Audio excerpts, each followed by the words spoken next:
Okay. All right. We'll get this started pretty soon. In just a second.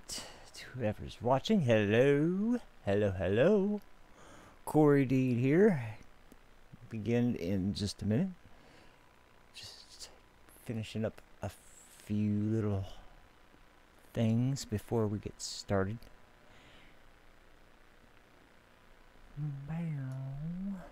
Let's see.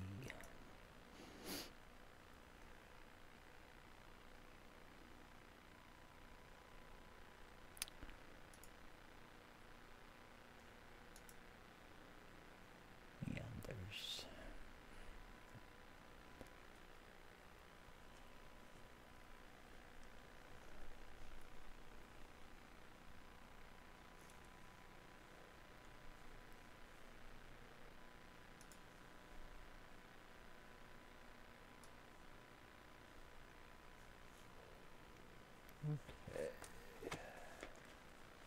and I think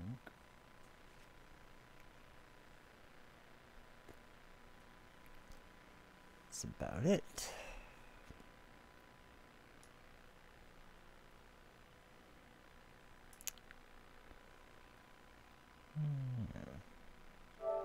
Yep.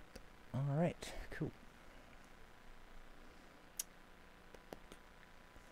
All right, guys. Let's get started. Hello. Cory Dean here. Man. Jeez. Do I even need to comment? Yeah, it's been a long ass time. But here we are. Wouldn't pass up this opportunity to miss the Halloween holidays for some awesome games that are fun choices to play during the end of October near Halloween. Some great, well, I mean, a lot of people go back to the old movies at this time of the year. I usually end up going back to the good games, although I will admit Christmas I save the movies. I can't really think of any games specifically about Christmas that are good, but I don't know, maybe I'm not thinking of something here, but either way, it's a lot easier to think of good horror games that are fun to play around Halloween. It doesn't mean there aren't some great movies to watch around Halloween as well, but anyway, welcome. So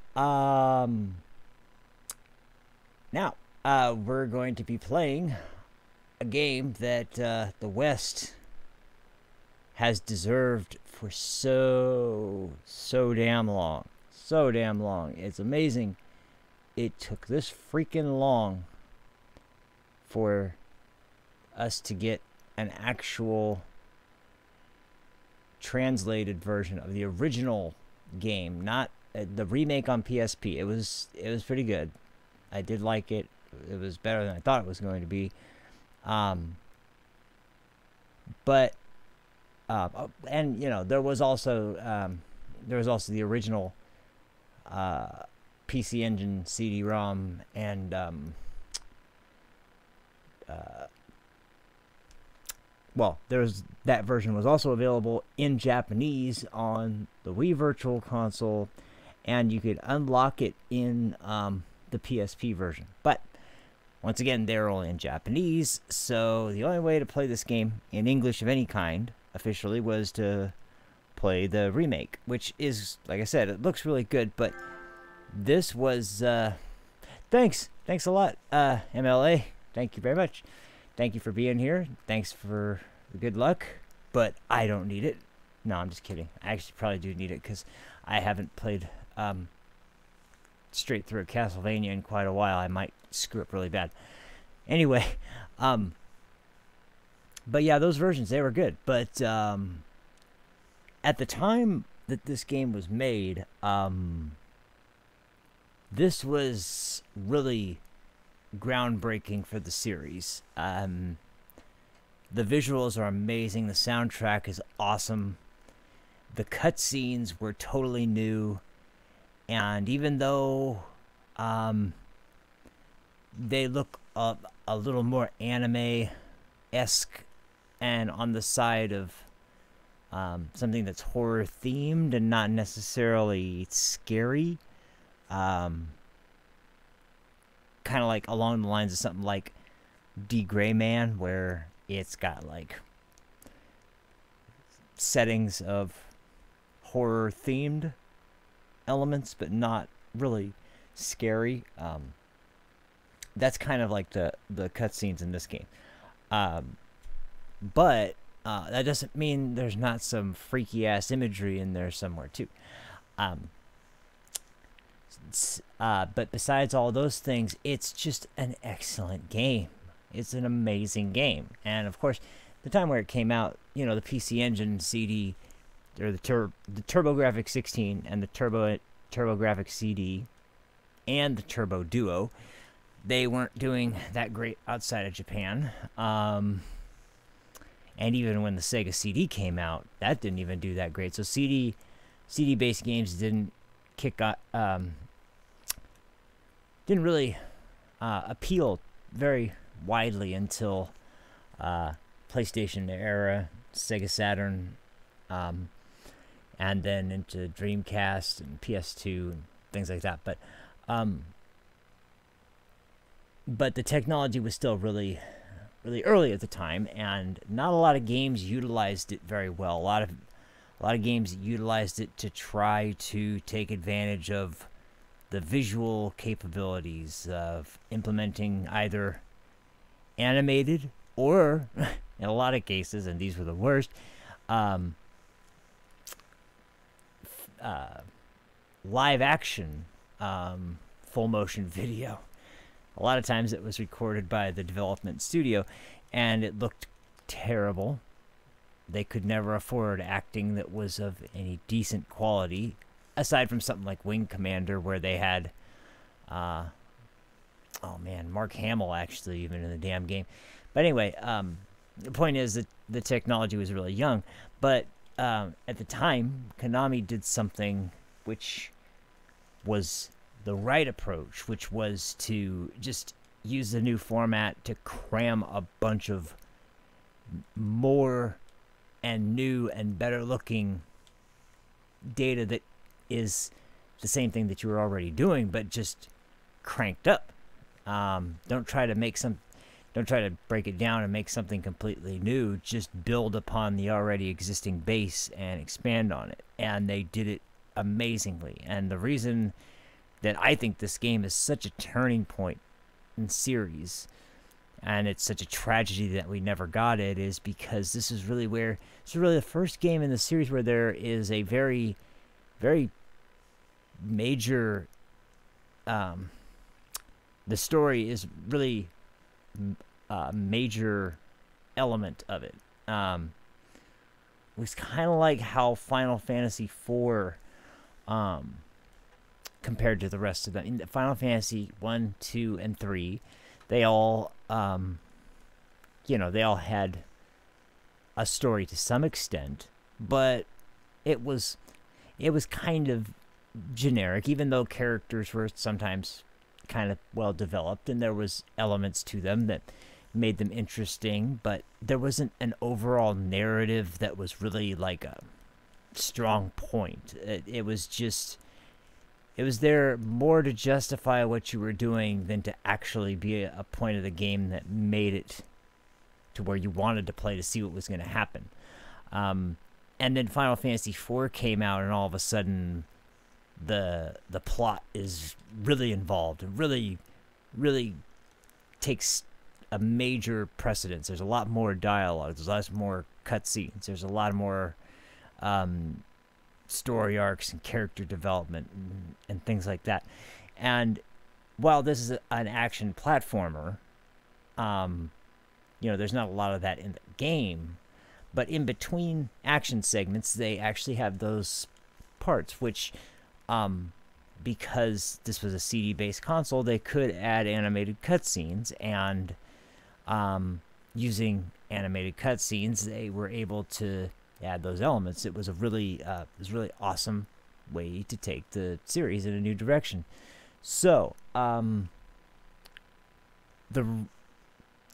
the timing of it was not so great for the US because, of course, like I said, CD-based technology wasn't really taking off much. But the Super Nintendo was still huge, and Genesis was still huge, and so they did release a port for the Super Nintendo, but it was basically butchered.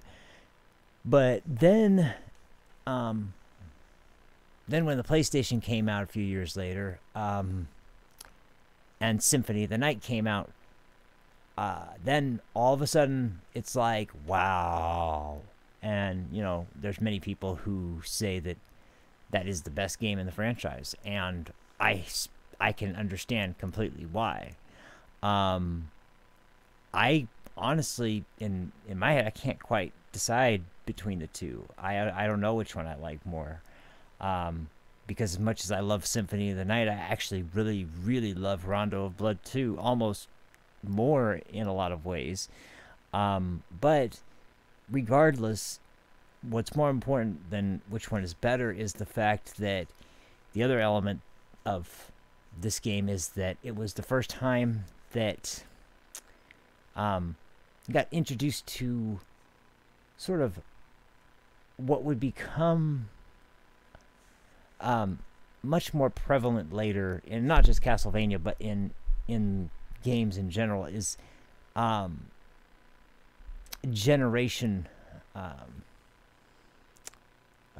generational games, meaning there is a set of games that follow one specific generation of a character or characters, and that ends up being a story arc. So the games of Rondo of Blood and Symphony of the Night, these games are in the Dracula X story arc, or the Richter Belmont era, or Richter Belmont story arc, whatever you want to call it. And essentially, these begin telling the story of Richter Belmont fighting Dracula, all the characters that are alive and take part in that conflict, and what happens in the aftermath, what leads into the next story arc, which would be Order of Ecclesia and Shinoa, actually, next. But anyway, the point is, this was the first time that was done in a Castlevania game. And one of the first times it was done that well in a action platformer. And this was before Metroidvania became a thing, but it was still a very interesting direction to take a series that had built a staple out of making these games into like very polished, hardcore, difficult but fair and fun action platformers based on traditional horror themed games or stories. So anyway, and actually a lot of people don't know this, but there's actually a radio show, internet radio show in Japan that came out. I can't remember exactly when this one aired, but there was a Konami radio station. It started in mid 2000s, 2007 or 8, I think, and they ended up doing what was more or less an epilogue, or kind of like a closing chapter to the Dracula X saga, which was basically to kind of tie up all the loose ends that lead into the next plot thread. So, for example, like, to go back in history, the Dracula X, Rondo of Blood, and there's Dracula X, which the Japanese name of Symphony of the Night was actually Nocturne in the Moonlight, which actually, I love that name. It sounds awesome. And The last one was called. Let me see. I wrote this down somewhere. Let me see if I can find it. Um,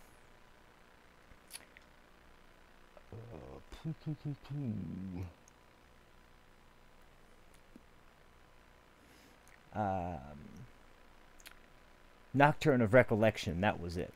And all of this takes place in the storyline between the years 1792 to 1798.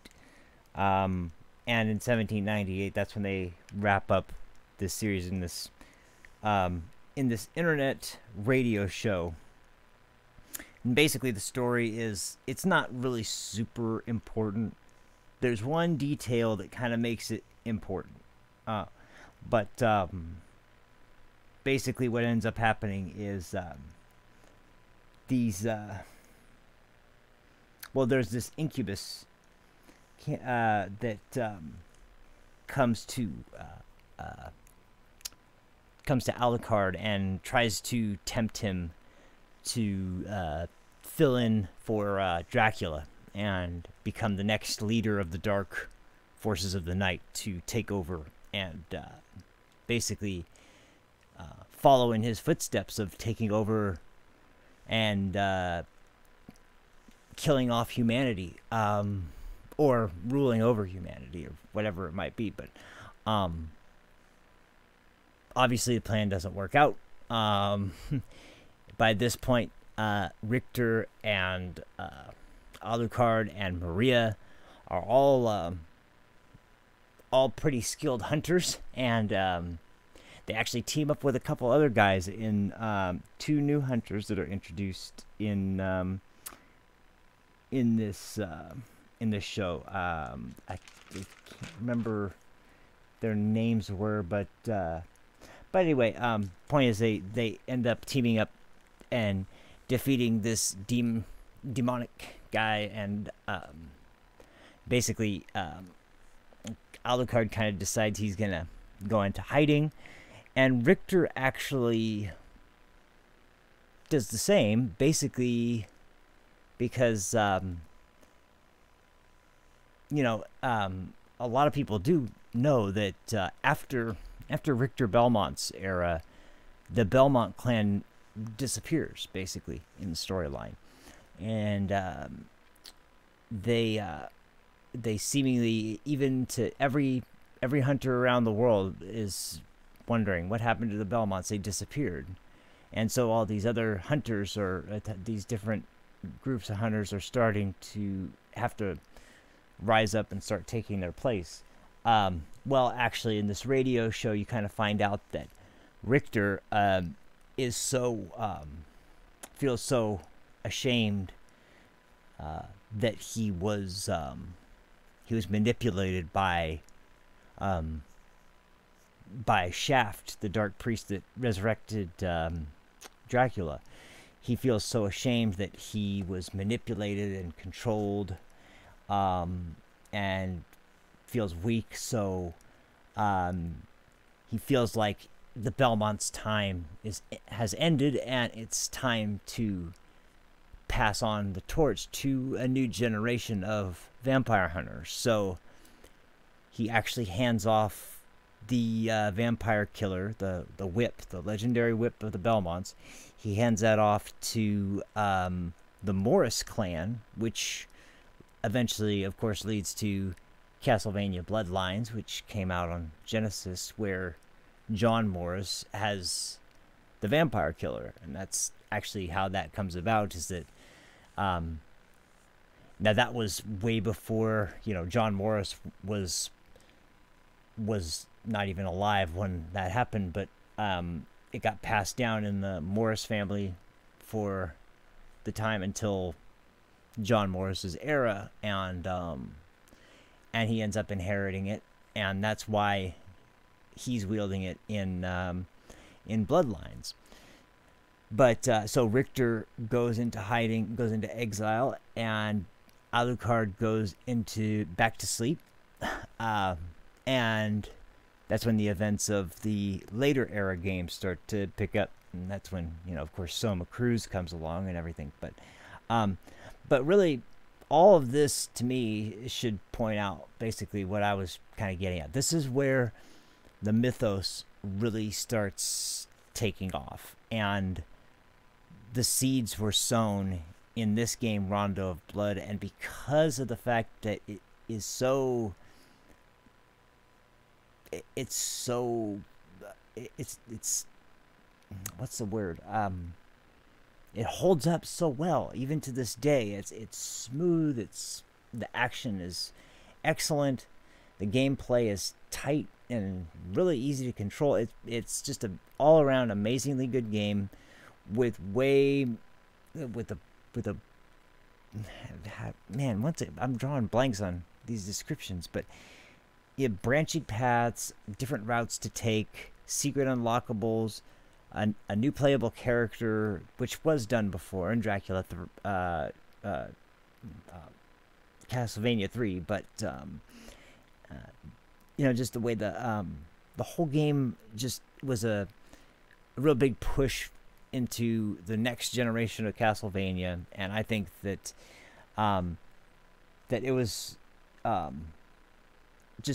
it's just amazing that we never actually got it in some form. I can see why we didn't get it on the Turbo Duo, but it just is really disappointing that we never got it on any platform in its original form that was translated. And so after me playing the hell out of it, which, full disclosure on this now, I can say this now, I don't have any shame about it, because number one, I own the game. I've owned the game on many different platforms. And number two, I own this game now, so I have everything you can have. I actually downloaded the Turbo CD version of this game on for use with an emulator, but I patched it with a patch that had been made by a modding group that added the American dialogue and translations from the PSP port that matched up with the original version, so you could essentially play the original Rondo of Blood with some form of English English translation as the closest thing you could do. And that was really where I got to play it in I think its best form until now, because the dialogue, voice acting, it's all really good, and especially the Japanese subbed version, really good. So I am going to hopefully eventually get around to a Symphony of the Night playthrough, but for now we're going to do Rondo. I have finished this game a couple times, but it's been a while. Like I said, I'll see what we can pull off, but no promises. Vor langer Zeit lebten die Menschen glücklich und zufrieden. Niemand bemerkte den Schatten, der sich langsam über ihnen ausbreitete. Just watch this scene and imagine 1994 watching this cutscene. Die Dunkelheit trübte ihre Sinne und das Böse fraß sich tief in ihre Seelen. Vom Wahnsinn getrieben schmiedeten sie einen Pakt mit dem Teufel.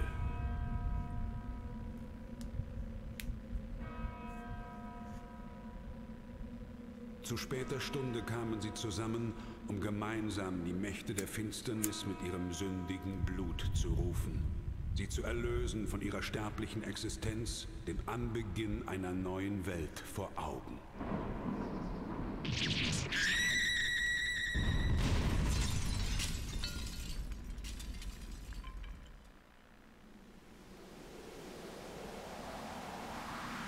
Und so begab es sich, dass nach 100 Jahren das Böse wieder Fleisch geworden war. Als unsterbliches Geschöpf der Nacht kann es die Gestalt des Wolfs, der Fledermaus oder des Nebels annehmen. Es labt sich am Blut der Menschen. Dracula Der Fürst der Finsternis, Herr des Teufelsschlosses, ist auferstanden.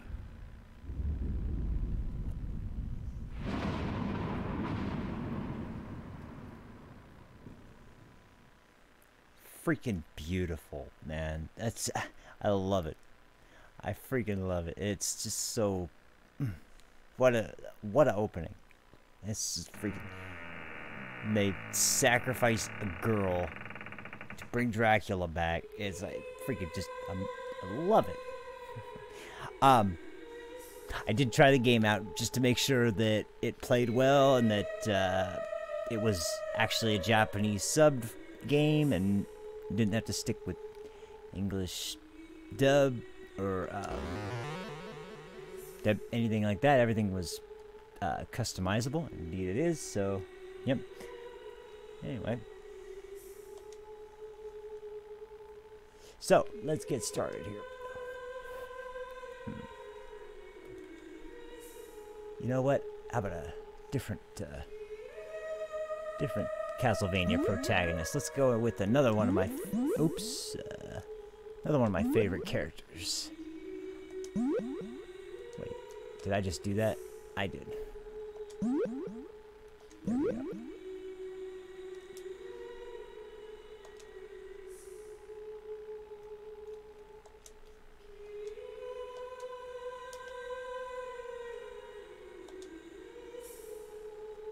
Okay, here we go.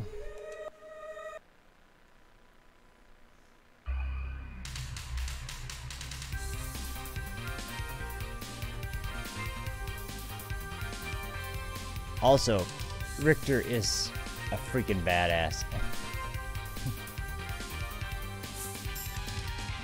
Not that I don't like you know, Simon or Trevor or any of the other Belmonts, Juste or jeez, what's his name? Leon? Yeah, Leon Belmont from Lament of Innocence. But Richter's awesome, man.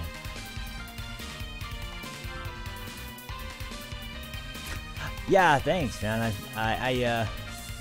I'm a bit of a Castlevania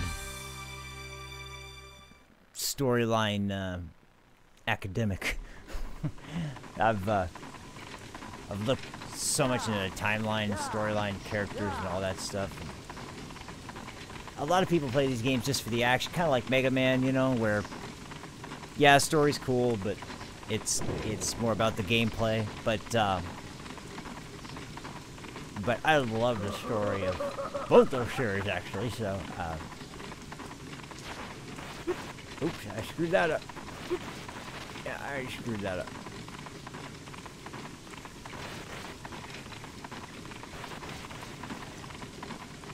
There we go. There we go. Okay.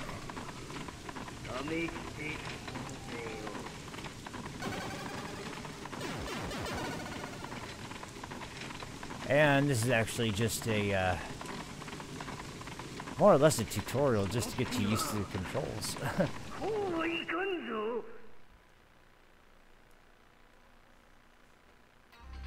This is the stage.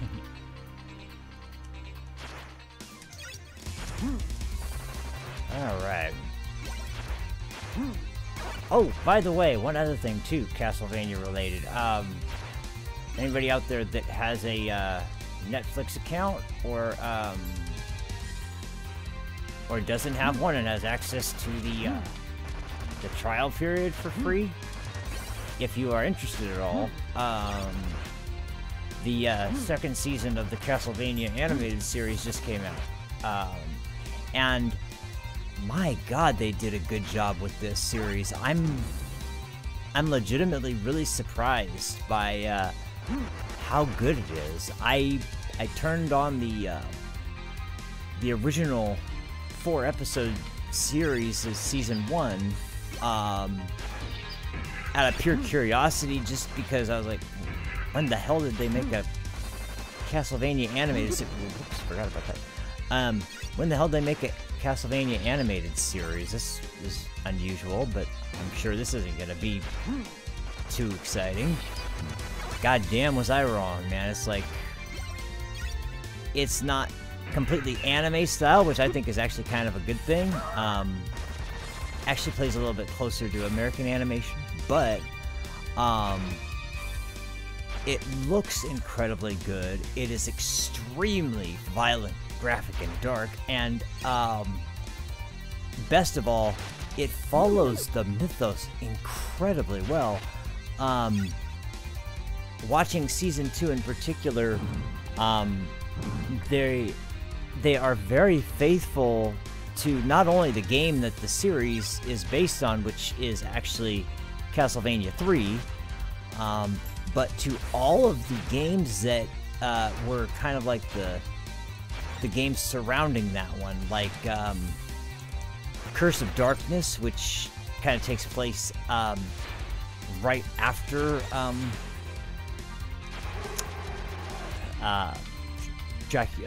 Castlevania 3, and it includes like references to games like Lament of Innocence, where you meet the and play as the first Belmont to start the tradition of vampire hunters and start the rivalry between the Belmont family and Dracula, and see the origin story of that whole conflict. So anyway, if you are at all interested in checking it out, I highly recommend it. It's really good. And even if you just use the 30-day trial just to watch the episodes, it looks like it's only going to be 2 seasons long, so it doesn't look like it's going to be moving on to a 3rd season. So you'll be able to watch the whole series. Oops. And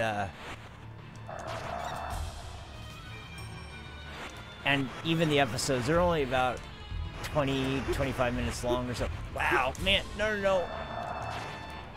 Man, I need to stop talking and fight this boss. This boss isn't that hard. But I'm making it really hard on myself.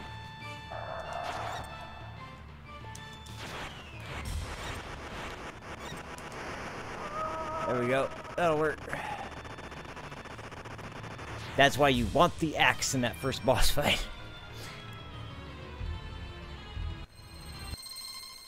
And yeah, the orbs are still around in this game too, so that's, man, that was way too much life in that fight.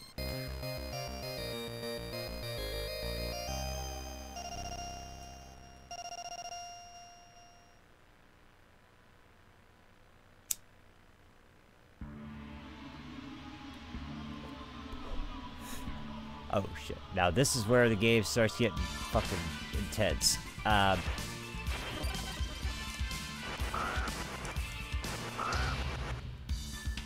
Oh wait, you know what? I want this. Oh, whoops, goddammit. Are you serious? Get out of here. Fucking birds.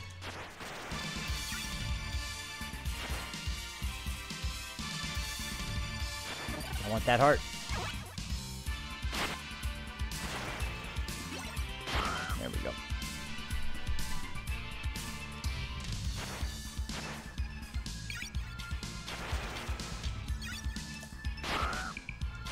There.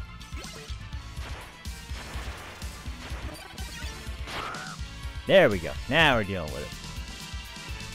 That's how you handle those sons of bitches.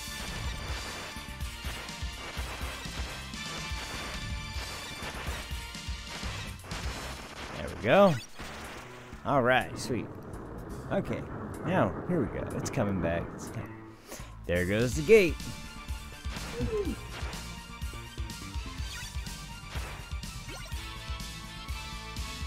Now this part is oh shit, I screwed that up.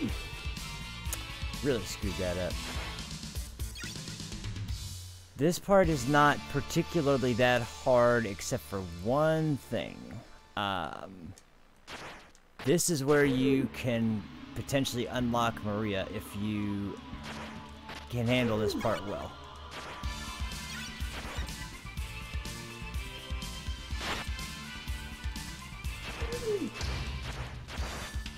That was close.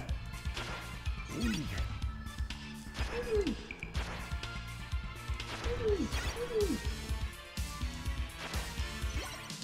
Okay.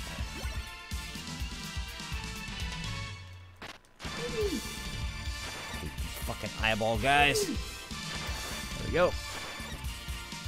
Wait. No, I don't want the water. I want the knives.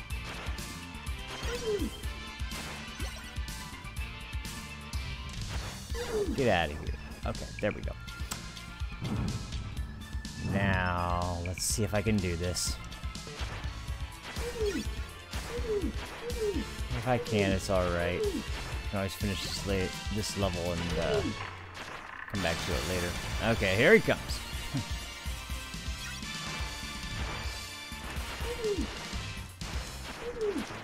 No.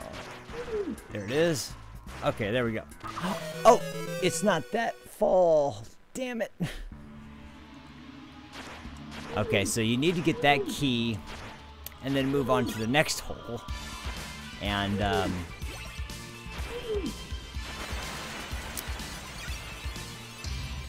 then you can get to the gate where you can find Maria and unlock her.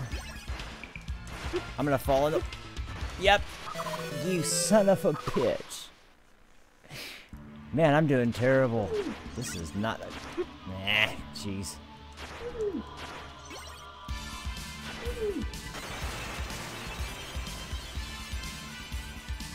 It's because I don't have a weapon anymore, too. That doesn't help. There we go. Okay, now they're gone. There we go. Now we can fall down this one. There we go.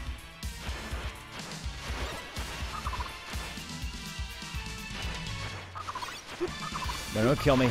Okay, there we go. There we go. They really don't want me to get through here. I know, but...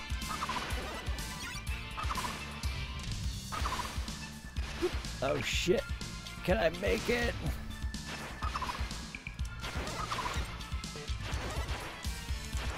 Ooh.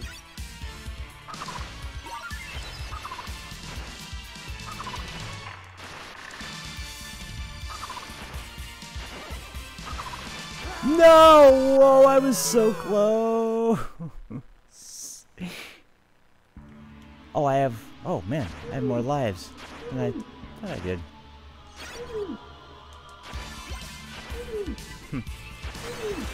Thought it was only 3.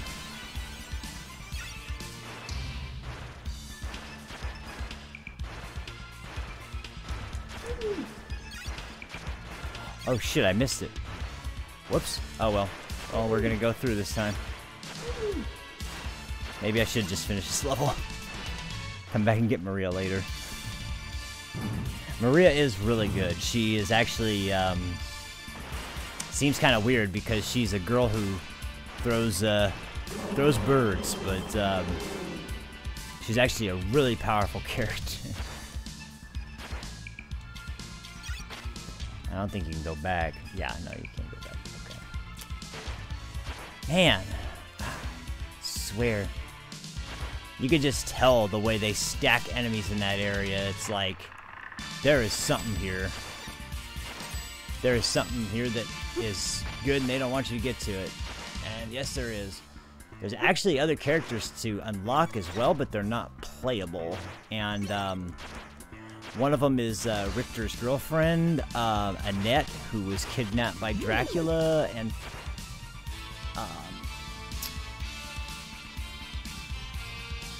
I guess I can't get around there.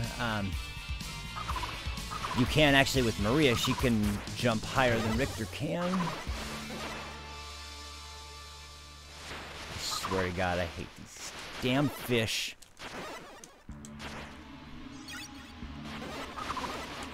Oh, and then that's the other part that makes that area suck so much when you're trying to get Maria, is that you don't have an item because you have to carry the key. Oh, wait a minute. You know what? Is that the door? I think it is. Either that's the door, or that's the door to a different boss.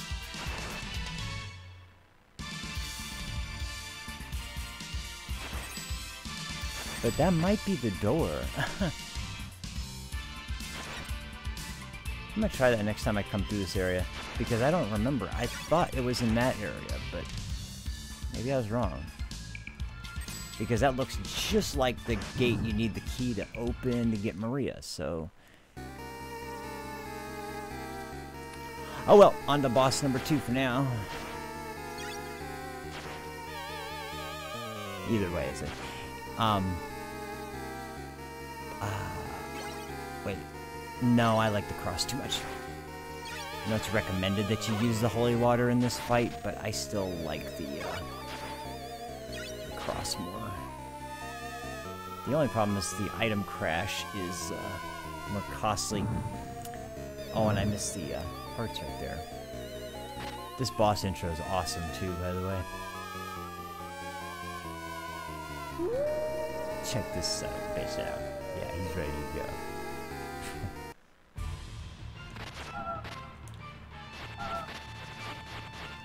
Oh man.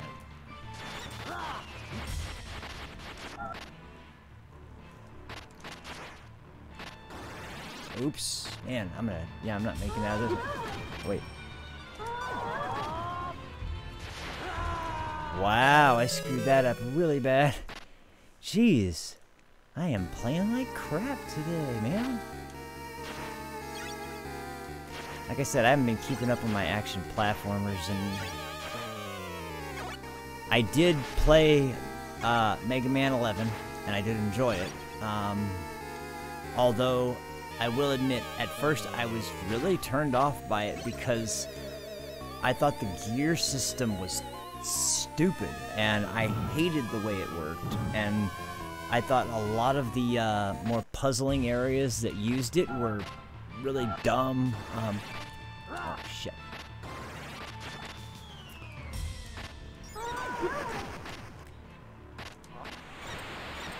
There we go.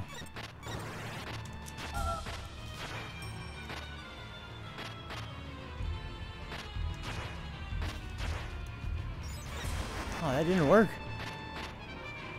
Oh, son.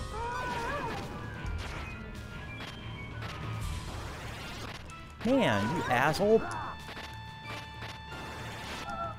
Oh, you can hit him out of the twirl. Oh, jeez. Now that was just god-awful. Okay, give me another go on that. I really... That's embarrassing. Okay. Let's do this again. This time I'm gonna do this serious. Let's get serious here. This is my serious voice. This is the voice that means I'm about to kick some ass and tear these assholes up.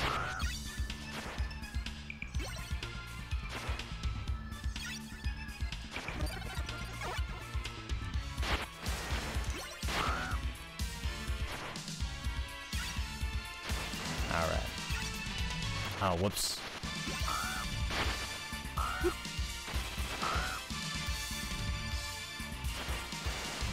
Everything has such a weird pattern in this game too. If it's in the air or something's in the air, like these axes, the way they fly, the way they move, it's always crazy.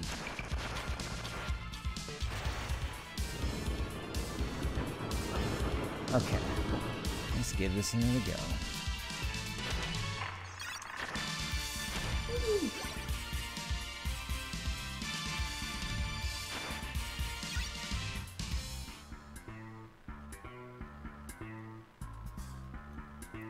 Hate these goddamn zombies.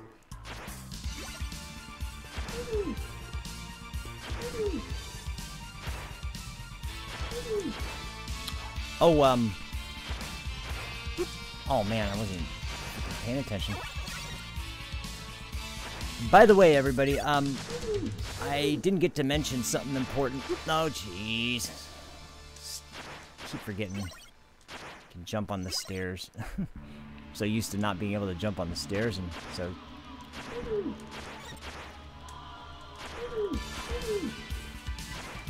There we go. No, I want the knife. Damn it! Okay, there we go. Yeah, so I've been meaning to mention this for a while now. I was planning on doing a video,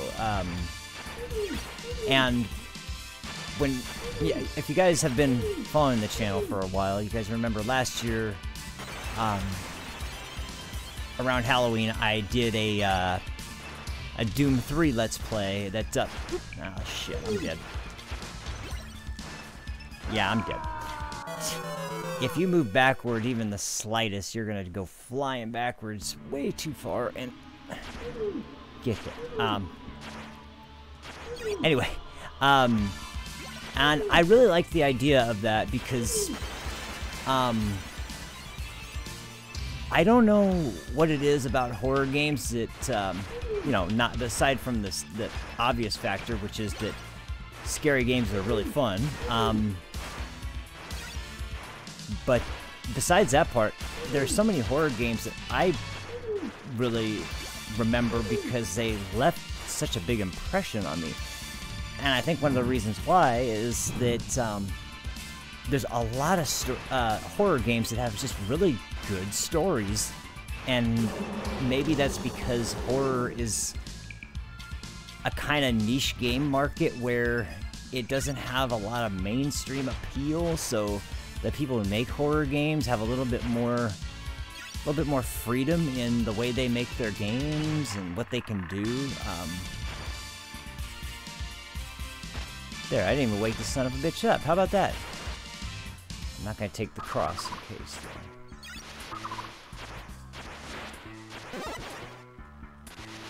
But anyway, maybe that's why. Maybe they can be a little bit more creative because they don't have to worry about the target audience being unaccepting of. Is this it? This is it. Wow, I forgot. Man, I was completely wrong. I thought it was in the other pit. Okay, I unlocked Maria. There we go. There's some progress.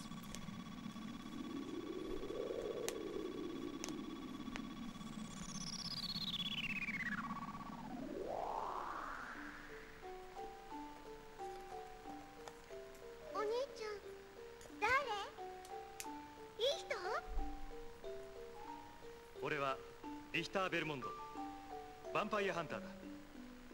君は？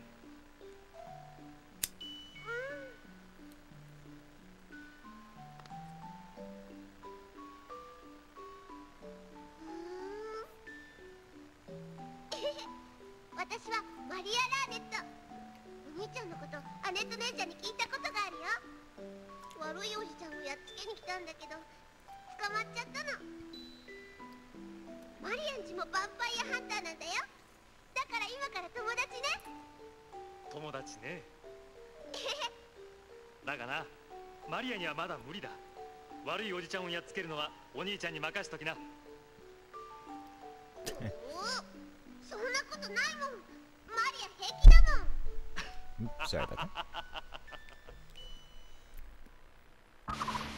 Okay, here we go. Yes, everybody, that is the fucking Big Bad Maria character for the from Symphony of the Night. That's her when she was a kid. It's on the other side, isn't it? No, it's not there.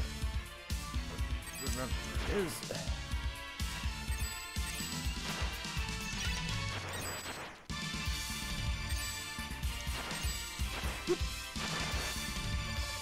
Okay, there we go. Well, there's no way I'm gonna beat the boss on this run because I have no health. But it's alright.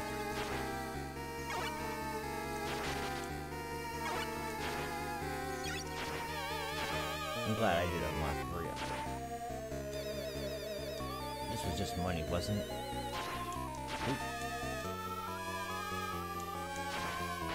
Yeah, it is. I guess I don't need to worry too much about that one.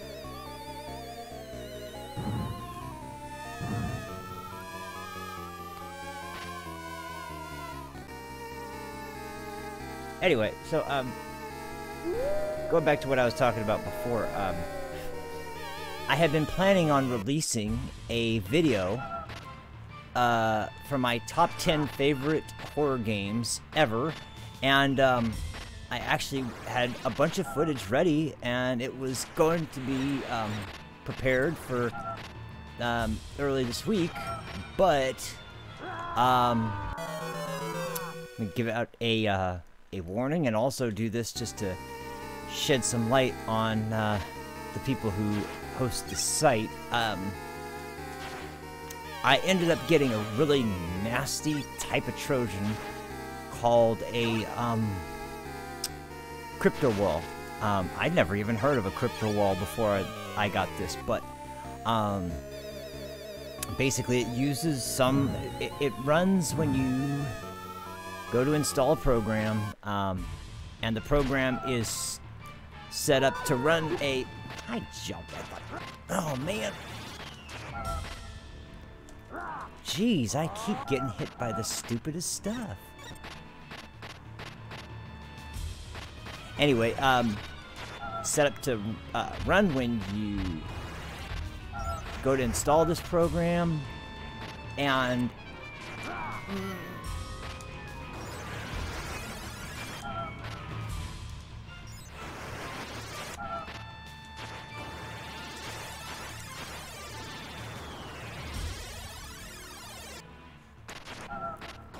More hit! More hit either way! Nope! Oh! Oh man, that was close. I just barely got that hit off fast. Sweet, there it is. The terrible performance, but we got it. So anyway, it encrypts, when you run this installation program, it encrypts all the files on your computer. It just goes through and randomly starts decrypting everything, or encrypting everything, excuse me. And they basically keep a, I hate these freaking bastards. There we go. So these guys that put this on there, they have it set up to run a notepad file as soon as it finishes installing this program, telling you your computer's files have been encrypted. If you want to get them back, email this address, and essentially it's there so that I'm gonna die pretty quick here. I was not prepared for this setup. There we go. Oh, jeez. That dude up top, man. Talking and playing this game is not working out for me.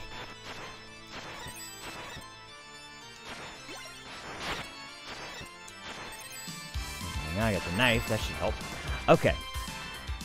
Anyway, so to finish the story really quick. They set this up so you'll email them and set up a payment so you can buy your files back. Or more specifically, you can buy the program that will let you encrypt your computer's files and get them back. And then these pieces of crap get paid because they put their Trojan onto a file, and you downloaded the file to install some other program, and I'm usually really careful about how I keep something installed because I, you know, there's a lot of, there's a lot of programs now where you go to install, you know, a program, and there's a million other things that come with it because it's part of an advertising deal, and They have it so that they give you the option. You have to make sure you turn it off because it's set to on by default.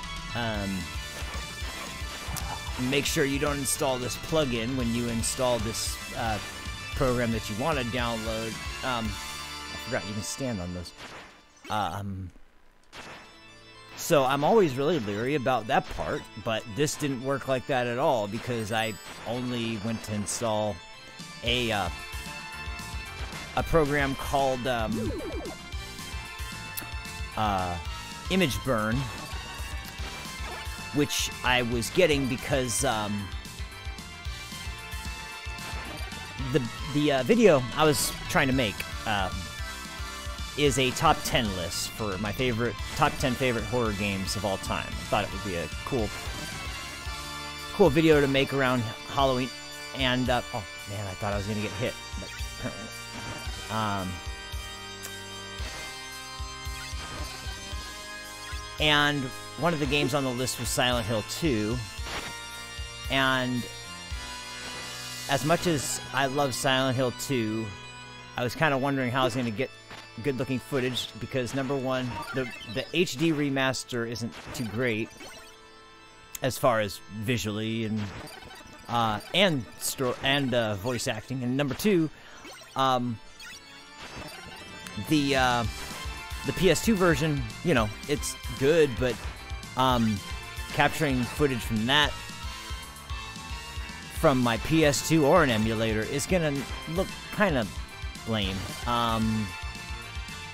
So I was trying to figure out something I could do, some kind of alternative. Is there a emulator that I can get that, you know, can have some enhanced functions or something along those lines? And here comes this son of a bitch. I always remember that little bastard coming at you. But I eventually found out that there is a fan-made mod. Whoops, I didn't mean to do item crash, but oh well, I'll take it. It's a fan-made item or game mod for the PC version of Silent Hill 2. It's just oh no, here we go. Now that's another thing about this game is that there's a lot of falls in this game that don't lead to death. They just lead to a different part of the level. Although most of them are harder parts of the level, granted, but you don't die, you have a chance to survive. You just have to navigate a different part of the level and use that to get to where you need to go. So I like that aspect, so that getting knocked back by an enemy that hits you or something like that isn't nearly as bad as it could be. Wow, I didn't see that bone until way too late. That sucked. Oh well. Anyway. Oh well. They help that they throw them higher than the screen. There we go. Let's try the axe now. There we go. Oh, come on. Really? Get out of here. So anyway, that was why I was going to install this mod, but it only works for the PC version of the game. So in order to get a PC version of the game, I had to find a file that I could download. And in order to use a PC game that is on disk, I have to have an installation disk or... Oh, jeez. Man, this is a bad situation.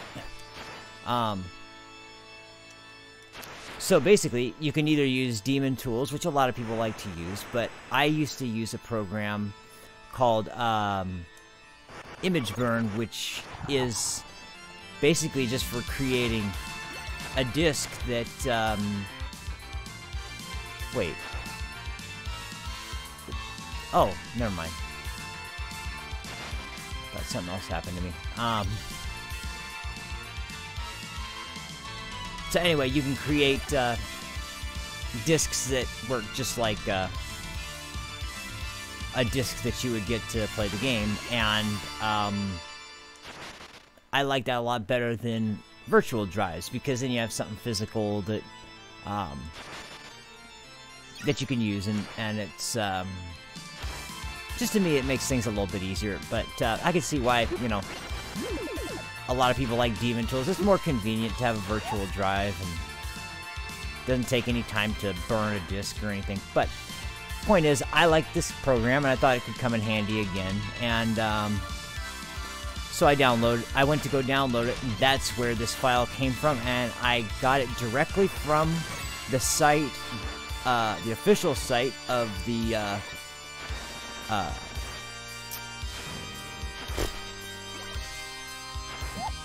image burn creators. So everyone out there, be careful with the download mirrors if you go to that site and try to download anything, because it has some mirrors that are hosting a crypto wall in their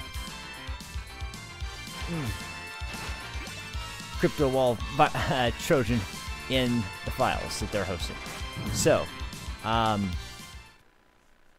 anyway, I captured a bunch of game footage from other games that were on the top 10, and I had, you know, a lot of stuff on the hard drive for other things. I basically had to end up doing a system restore. Wow, that was awesome. Unfortunately, and just reset my entire drive because of that crap. So, unfortunately, I didn't get... Oh, I love this part, by the way. Whee! Don't know what purpose it is, but I love the slidey skeleton. So anyway, so that's what cost me that video being done, because I had the artwork together. I had about 6 of the top 10 games. I had a bunch of footage saved from them, as well as I had some honorable mentions. I had a script written. Now, I still think I'm going to do this, but my original intention was to do it before this game came out, because I knew I wanted to do this game. Because as I said before, this might be my favorite Castlevania game, and if it's not my favorite, it's my second favorite. So, because Symphony of the Night is damn good, but this game really is just a awesome freaking. Finally hit the bed. Oh, I didn't jump high enough. There we go.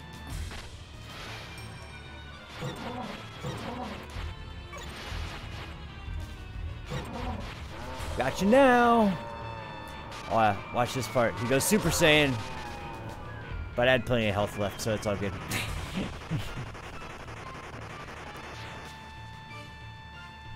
Wow, that was actually significantly easier than the werewolf. I love that boss, though. The first time I played through this, the Minotaur comes busting out of that gate. Unfortunately, I had already played the PSP version, so I knew who the boss was. I just didn't know what it was going to look like, but okay. Let's see how long we can keep it up. By the way, I'm sorry if anybody is watching this video. I don't have my second monitor set up anymore, and so I don't have... I think it'd be a good idea with platforms. I don't have any way to keep my game screen on and Twitch stream on at the same time, so I'm just mostly keeping it on the gameplay, because hasn't slowed down for a second since I started playing this. I love the way these things move, although they are annoying as hell. There we go.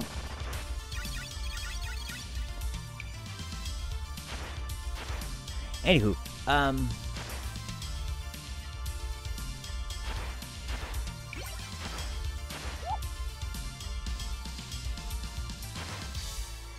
so back to, I don't remember what else I was talking about, but back to the situation at hand with the video. I originally had the idea to, oops, I didn't mean to do that. Oh well.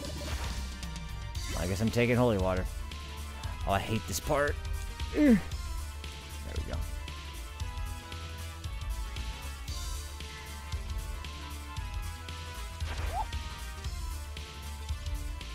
I know there's two ways you can go here, but I don't remember which way. I think up is the easier way. I better just go with my gut on this one and go up. I haven't been to the map screen yet. I'll show you guys before I quit out, but, oh, whoops. Every area has branched, well, not every area, but I think 4 or 5 of the areas have alternate areas because there are different pathways that you can take.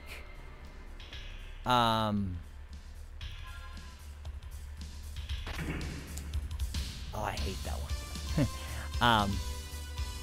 But man, I guess I remember this game better than I thought because there we go. That looks good.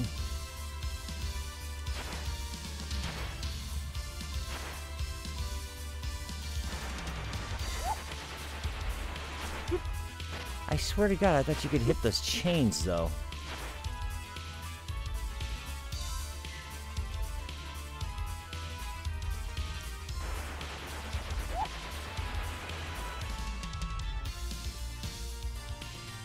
Oh man, I'm getting clumsy again. Less momentum means it's harder to dodge. Oh jeez, are you kidding? That's not good.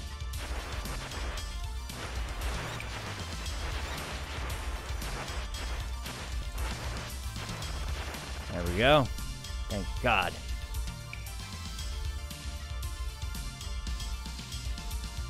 Alright. Sweet. At least made it to the next section. So, checkpoint. I hope. I'll take the recommendation. In this game, there is a sort of almost a recommendation for which item you should use by which items you find. Especially before the bosses. Now, whether or not you're good with that item is another thing. Like, I really am not good with the holy water. So even if it is a good weapon against the boss, I usually don't like using it. But, oh, there's another one. Oh, sweet, man. Those are pressure plates, obviously, and they're not good when you press them. Something bad happens, and you can probably tell by my voice I'm flinching every time I jump. Oh, I hit one. Oh, shit. Now I'm fucked. Yeah, that's it. Anyway. But in general, it's a good idea to use the items that are in the area leading up to the boss room because, or in the boss room leading up to the boss because it's usually, in one way or another, it's effective against the boss more than other weapons. Like as you saw with the dragon, that's a great example. That's a flying enemy that you can't hit. Oh, there we go. You see what this does? Drops these little sons of bitches all over the place, and now I'm screwed. Yep. Thank God that worked. And thank God they don't like spikes either. we go. Now I missed that one this time. Ah, fuck this. Wait, oops. No. Oh, I don't have enough. Oh, I was trying to do the item crash. Oh, there's the game over. Well, as much as I wanted to finish that level, you know what? I think I am gonna, you know, at least let me check something real quick. Let me save and quit, and then see where I'm at on the map.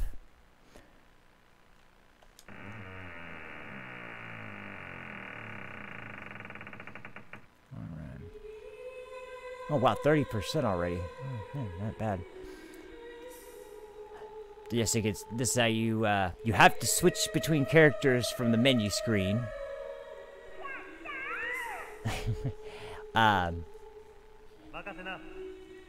And depending on which character you're playing, different areas are accessible. Like Maria can double jump and she can... Oh, wait a minute. Whoops. Didn't mean to do that. I meant to select something else.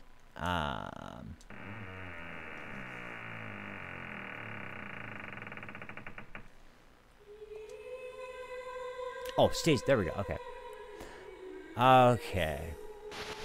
Now, see here how there is the dragon boss that I fought. There is a different boss that goes and leads into a different path. There's also one in, I think, which area is the one that, it's either this one or this one. One of these two has another hidden path that leads to another alternate boss, but, anyway, that wasn't bad progress for one sitting. Wasn't terribly long, but, as you can tell, I'm still warming up because, I had hints of gameplay there where I was doing fairly well, but most of the time I wasn't exactly doing the best I've ever done. So maybe if I can get back into playing a little bit more and going back to some of the levels and playing them as Maria even, and kind of giving those a go. It might help out a little bit, but either way, first 3 stages, first 3 bosses. The werewolf boss, actually remembering the werewolf boss, that guy is a pain in the ass, and I always remember that. The Minotaur and the dragon are both fairly easy, and there's one alternative boss in one of those early levels that is really, really rough. I don't remember what it was. All I remember is that it's a very big, big boss in a really small area. 7 deaths? Not too bad. Not too bad. I mean, honestly, that's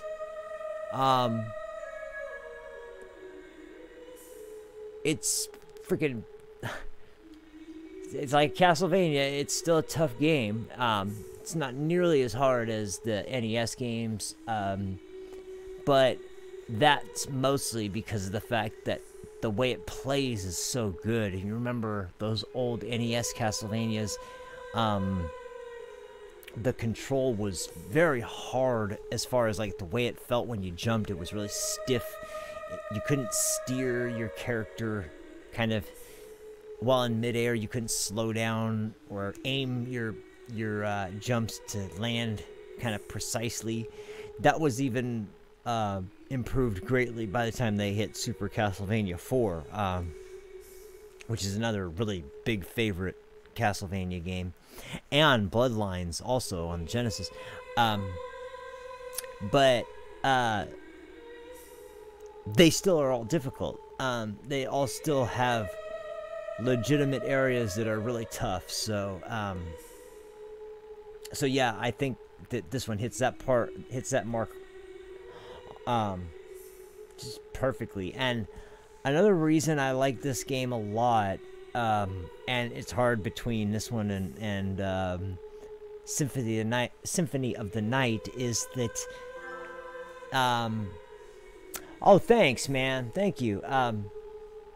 Yeah, as I wrap up here, I am gonna call it a day, but